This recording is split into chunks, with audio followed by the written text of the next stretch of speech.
รับสมัครกรรมกรปลูกฝังกล้วยและเลี้ยงงัวให้แก่เขตผสมห่วงแองยาลายอักลิโกลาว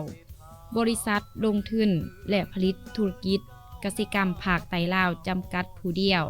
มีเนื้อที่กว่า 28,000 เฮกตาร์ดำเนินธุรกิจด้านการผลิตกสิกรรมอยู่แขวงอัตตปือและแขวงเซกองบริษัทจัดตั้งดำเนินการผลิตประกอบมีบรรดากลุ่มนิคมกล้วยกลุ่มนิคมเลี้ยงงัวผสมประสานกับการปลูกต้นไม้กินหมากกลุ่มนิคมหมากม่วงแผนการลงทุนแต่ปี 2025 หาปี 2027 ก่อสร้างเขตผสมการผลิตกสิกรรมขนาดใหญ่รวมมีการผลิตปลูกฝังกล้วยเกือบ 9,000 เฮกตาร์เลี้ยงงัว130,000 กว่าตัวในเนื้อที่เกือบ 7,000 เฮกตาร์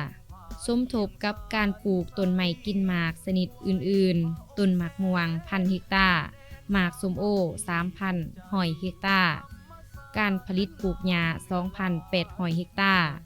แม่นเพื่อเป็นเจ้าการสนองแหล่งเสบียงอาหาร